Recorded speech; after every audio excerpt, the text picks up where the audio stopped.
This is season 3. Season 3. Woo! Podvise 3.0. Season 3. Yes. Oh my god.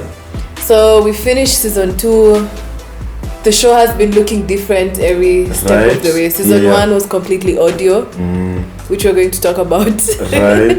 Then we transitioned to a bit audio visual. You know, had a few different camera setups going on.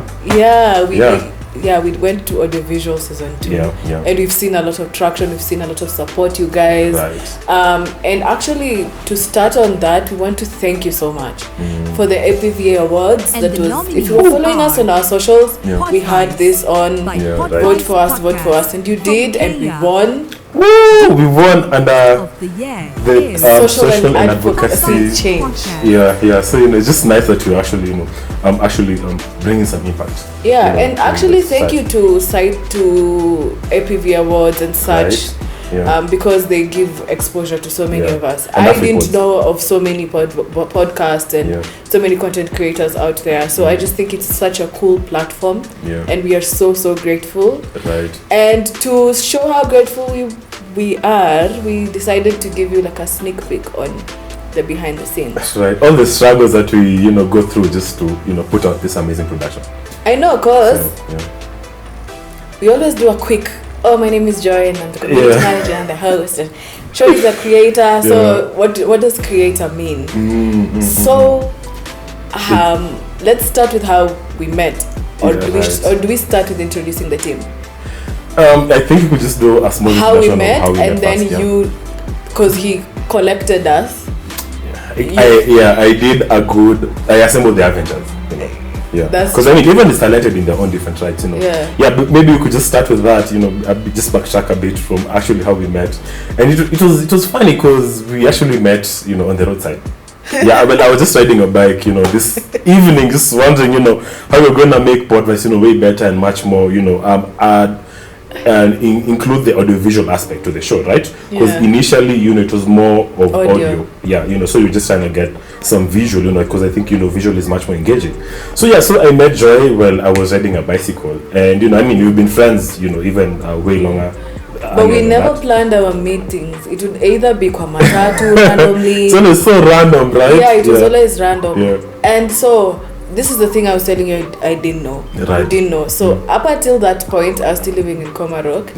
And I had been starting to I forced myself to get out of the house. It was during that period when I was leaving the house. So you're also going through it at that time, But it is those, I think we'll talk about it in the future, but I don't know, randomly in your 20s, especially in the early 20s, it just gets to a point, it's like 1 year. Vitu tu stop. Hata si lazima like something bad is happening. It's like you just stop participating in your own life, and I had been there. So for me, getting out to actually go somewhere, just to the shop, was a big deal. I had to okay, now we can be in the right mindset to just step out. And I just decided, I was like, I want to change my life. And I was listening to a few people, and then like the Holy Spirit was like, it doesn't have to be this big thing. It can be just the small things, the getting out of bed, doing your chores, pushing, kwenda Naivas kubai maziwa na kurudi, because I think that's what I had been going to do. And just that, in that setting, your blessing can come out of it. So when I met you, I always knew you're a photographer. And of course, photographers do videos. I knew nothing about podcasts. I wasn't listening to any podcasts. Oh wow! It was 20 what? 20? It was before COVID. I don't know. Sometimes it was before COVID. Oh wow! It was interesting. It was before I took out my masks. Oh, for that? I mean, this was after. No, it was not after. After 2021. Kai. So we met before. This was before pre-COVID.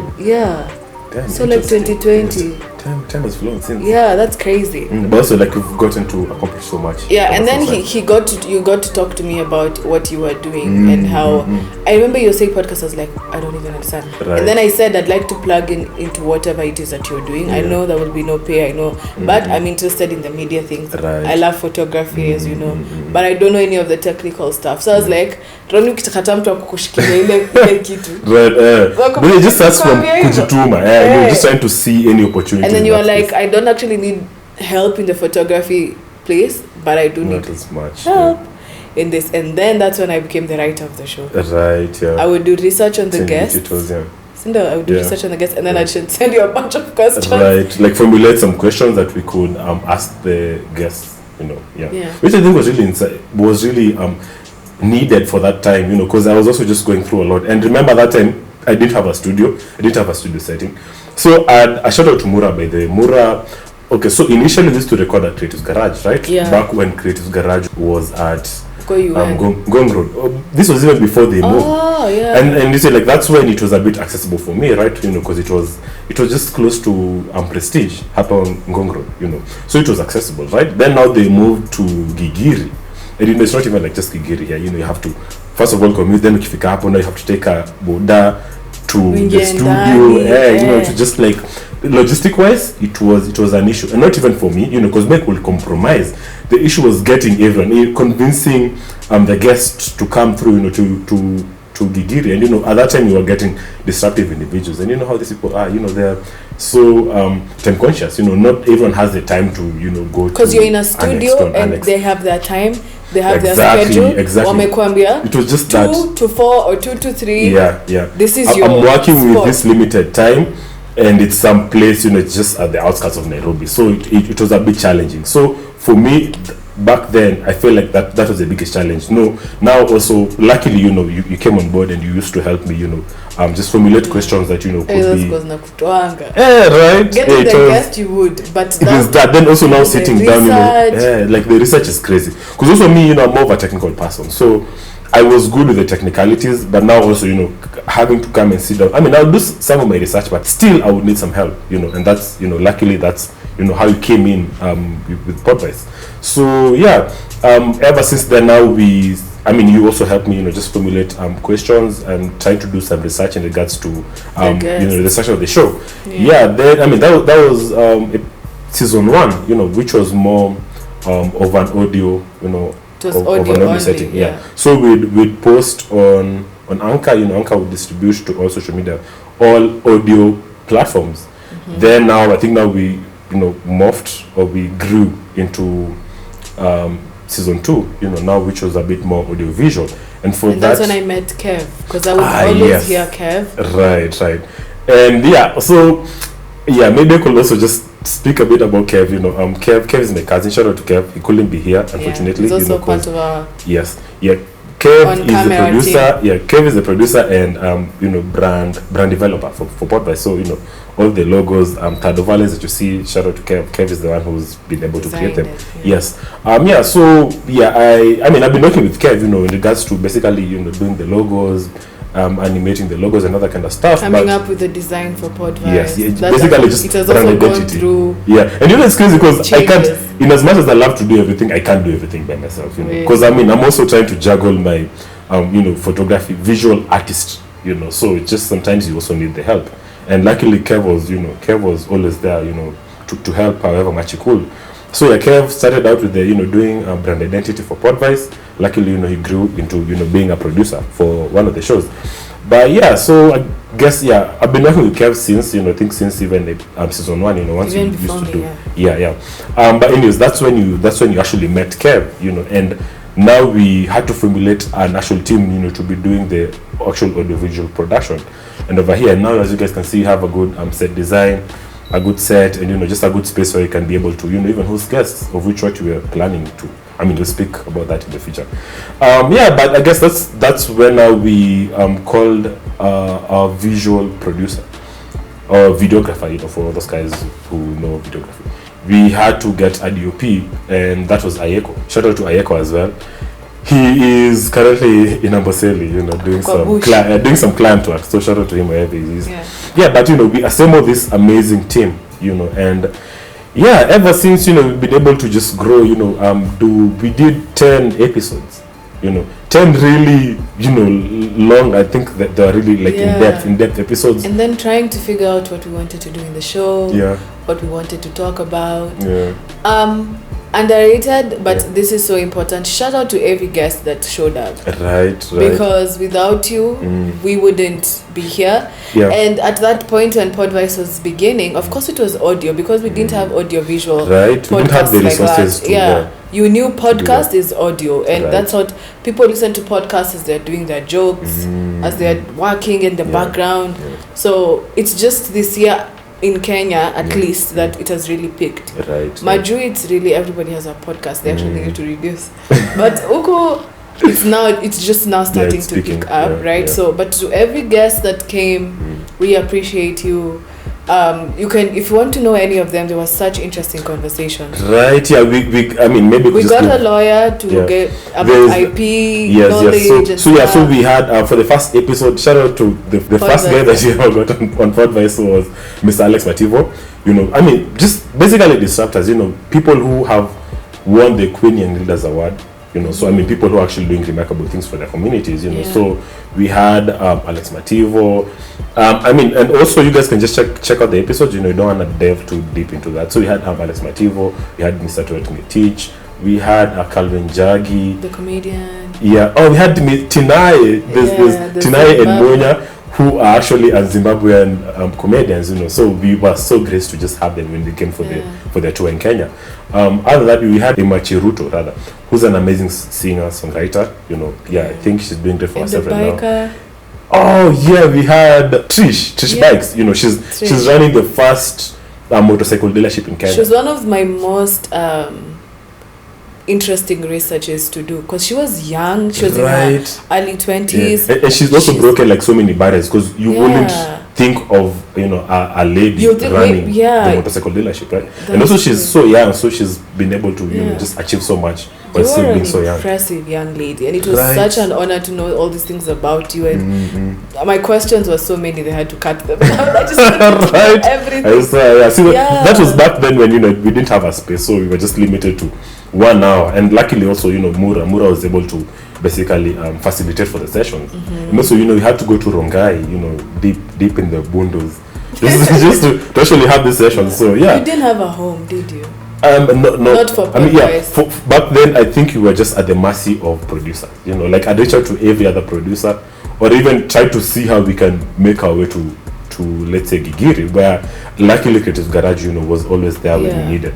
And we had an actual, so our audio was like it was really crisp. It was really because you're in the actual studio. But now the dilemma was actually getting to convince people to make time to come there, because there's also logistics, traffic, and other kind of stuff. So, but luckily, we got through the first season. We morphed into season 2. That's and actually, I don't know if you remember, the thing that made us even want to transition into the audio-visual space. I think we all just got that idea individually, and then it kind of just spilled out when we were having our meeting. But it was the pains of getting guests as well. That has also not been easy. You do all this research, because by the time the guest is coming, obviously lazima on the questions you're going to ask, they see if they're comfortable with discussing. Just prep a bit, just to see an idea of what this interview is going to be about. And then some mtaongea, obviously by the time you're doing the research, there was some conversation. For sure. Say ikifika time ya ku book the meeting, they don't come. And then now we won't be shooting. Now you that became a challenge because, and for the most part, and for the most part you're getting disruptive individuals, and most of them, some are either narcissistic, egotistic, some are just plain busy, they don't have the time. Stop communicating. So you find that you have to stop production for the most part, or to postpone productions every other time. Space is so tricky. So now you have it, everything has aligned, boom, the guest doesn't move. Guest is there, the space, hakuna space. I got stood up by almost three guests consecutively. But now I was like, you know what, now we need to find a way to just shoot sustainably. And that meant that we actually do create a show that basically involves us, but also still having the opportunity to get guests, right?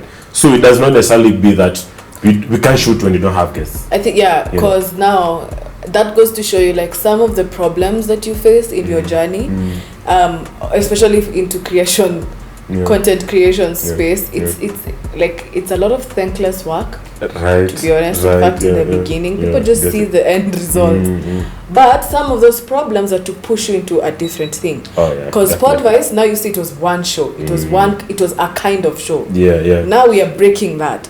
You understand? It's becoming a bit more open to just have. When now it was audiovisual and it was us, you got to interact with us. You've supported us thus far. But then now, even when we go to the next transition, at least it's off of what we've already built, and it's always evolving. To be honest, and I think that's why we should be. You know, be in a space where we can always evolve and morph, and not just be, you know, a couch conversation. Because I mean, we're also working on another show under Podvise, you know, which is Flow and Tell. I think maybe I can just speak a bit about it, right? Because we've also realized that there's a niche, in the sense of there's so many artists over here in Kenya, you know, who sing in vernaculars, who sing in, you know, Sheng, Swahili, and, you know, all those basically different languages, right? You know, being, you know, in a local context. So I think the show is really important because you're getting to spotlight artists, but also giving them an opportunity to demystify their lyrics, and also giving their fans or their fan base an opportunity to learn more about the artist, or what they actually meant by what they, you know, by their lyrics. And luckily, you know, we've gotten some really notable, amazing artists, you know, on the backlog. So, you know, we're really excited to premiere Flow and Tell. It's gonna be premiering really soon. So I'm really excited about this. So I can't wait for guys to just see, you know, what we've been working. What we've been working on. So now this is like for season 3. So season 1, it was basically audio. Season 2, we transitioned into an audio-visual platform. Season 3, now we are now expanding as a brand. So give us room. Give us a lot of feedback. This is so appreciated. But expanding more into having other smaller, not smaller, actually other showlets. Let me say showlets. Shows, So like Podvise is still the mother, and with the couch so like the umbrella body. It's gonna be. So it's like now Flow and Tell by Podvise. Exactly. And other shows that we'll be having. Hopefully now also in our couch conversation, it won't just be the 3 of us anymore. Kev is in absentia, but we love you, Kev. You'll also be seeing other guests now. For sure. And it will be another dynamic like that. So it will be us and the guests. So it's just going to be mixed up like that, just to engage you more, and so that maybe the person that doesn't enjoy couch conversations like that, they can go plug into the music aspect of it. To Flow and Tell. And also, you know, just to engage with our communities, you know, because I feel like that's what has been missing also. And, you know, as we keep morphing and we keep, you know, growing, I think we've come to realize that there's also that need to, you know, get to know each other, basically. Yes, and also just you know, get guys from our community, you know, just to foster other conversations. I feel like Podvise is on like a long date with our viewers, just trying to see what you guys like and what you want to engage in. That's why I just think it's really cool when you give us feedback, because then we know. The things we know is, I have my own, I don't like that, but we are really doing this for you as well. So for sure, just plug in. What would you say though has been the hardest thing about making a show? I think because your creator juices their own. Is it convincing people? Is it actually the technicalities? I think for me mostly it's the technicalities, because I mean I don't know if I should say this, but like it's taken us over 4 hours just to, you know, to get everything ready, you know, get the lights on, get the mics, get the POVs going on, you know. So I think it's technicalities, but also another issue could be, I think it's just getting guys. I think it's usually hard to get disruptive individuals to a show. You could get like the time that we are free, they're not free. And also, I think basically it's just, for me, but mostly it's the technicalities of production. But also maybe I could also add in, you know, that trying to convince people and to schedule guys to come through for the show. And then that's before you call somebody and say, for example, for Flow and Tell, this is my idea, they will ask you, can I see a snippet? And you're like, the snippet. So for Flow and Tell, we had for one of the first guys that we shot, he was so keen to like turn the show into something else. He was about to turn it into like a truth or dare. We're like, please, bro, just stick to the script, right? This was like that's the other thing, And I think just dealing. He was about to turn it into something else. I was like, yo, bro, please let's not forget the structure of the show. Because Flow and Tell should just be ideally, you coming to the show, flowing, flowing and telling us what you mean by that. And now. How do you deal with that, by the way? Just being patient. I think it's just being patient with the person. But like the best thing is once you have the structure of the show, then now you have sort of like a reference point where guys can actually refer back to or refer and basically follow the structure. Because the thing is we're not trying to lose the structure of the show, which I think is really important, and that is what sets us apart from every other show that is in the musical space. And then I think when you create something and you bring in somebody into your space, it's so easy for somebody to be super nice. Right. Everyone has opinions. So for example, I have learned like for audios, it's a very tricky thing. Okay, this is the thing. So you have your POV and this is your camera, and then you have your audio. Now when they go to editing, it's not just one long thing. This thing has to come and harmonize so that it makes a show. You don't even realize the intricacies of all those things. Right now, if like a plane passes, you may not hear it. But you have to stop. You have to stop and wait. Yeah, the audio will pick it up. They have to go do the cleaning. Right, and then there's the continuities, because once we cut and something happens, it shouldn't show. Exactly. Everything just needs to be how it was. So continuity. It should just look like once we sat down to sit, we shot all the way through. Right. Like so by the time you're giving somebody those ideas, it's so easy, Simpanavy, but for the person that is going to sit down on that computer to edit, they're like, I can't do this. So it's sad. The other thing is also, people, I think for Flow and Tell, the other challenge has been getting people, because for most of these celebrities, they like to do their drugs and, be inebriated. But now the problem is just getting them to follow the structure of the show, because and that's the problem with these celebs, they're always, so full of so full of themselves, and just always in their head. So, sometimes it's just, you have to make them realize the importance of following the structure of the show. But the thing is, actually, because I have met some of them, for example, when I went to an audition to act, the way this person was walking, because anajua anajulikana, and the way he spoke to me when we were alone about to enter, they were completely two different people. When he was speaking to me face to face, he had a lot to say. He was very interesting. I was engaged, and I was like, you're actually a cool person. Who is this? Right. They have a way they walk, they have a way they talk. So, but for an interview session and for like a camera session, it doesn't interpret well when you have to try.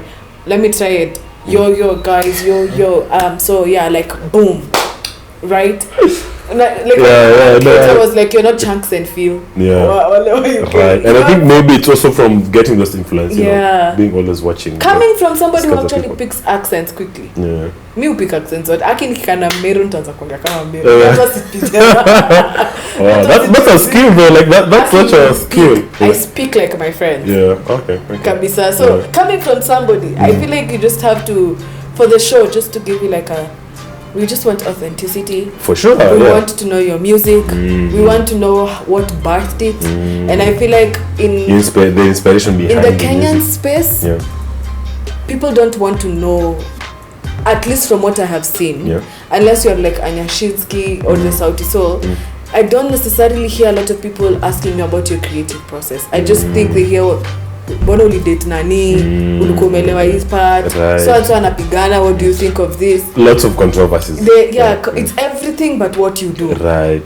They want to talk about all those things and then be like, yes, but he has this new music.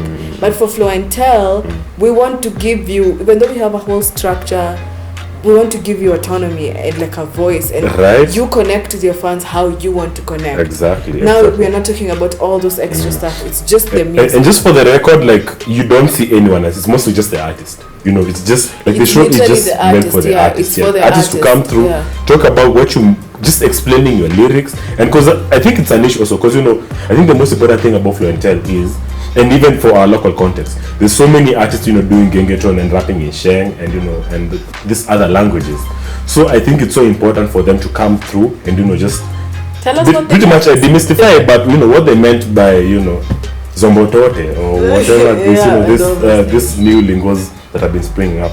So yeah, I think it's such a niche show. So I'm really excited to see, where it goes. Yeah, where it goes, and also just to, I think the most exciting thing is providing value back to the fans of this amazing artists, who listen to their music and they don't necessarily understand what they mean. So yeah, I'm really excited for this. We've shot 6 artists so far, so we have a really amazing lineup.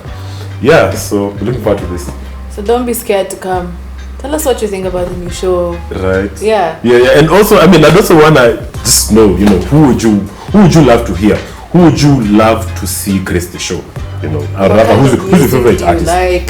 Actually, yes. That might help us to recommend music to us as well. Yes. It's not only what is on the radio. I think Spotify will show you this underground artists. They're really good. They have the musicality. It's just amazing. Yeah, one of my notable guests that we've had of Fluentel is Swami. I think Swami is really talented. I don't know to the extent of how much he's popping at the moment. I know he's popping according to my to my rota and to my list. Yeah, but he's also really amazing. So I'm just keen to also get some niche artists who are thriving in a certain space. Just to also give them the brand visibility. In some sense. So yeah, I'm really excited about this. So yeah, that's a bit about Fluentel. Yeah. So yes, guys, this concludes the show. Yeah. Today it was just a throwback on everything that we've been through as a show. For sure. How we met, we realized we hadn't done that. Right. To thank you for our award. And also, just to briefly give you guys a brief introduction of what to expect in the future. Yeah, because I think there's just so much to expect. Being that Podvise is an umbrella body for more shows. Yeah. So we just wanted to kind of give you a background on where we are coming from and the changes that we'll be making, the growth and everything. So a lot of things will be on the pipeline. Look out for that. For sure. Fluentel first be the first thing. More guests on our shows. And just keep it locked. We thank you. I have been your host, Joy Gishobi. Yes, and I am Ronny, part of the Podvise team. And we'll see you guys in the next one. Okay, bye-bye. Until Cheers. next time. Bye. Stop driving me. Listen.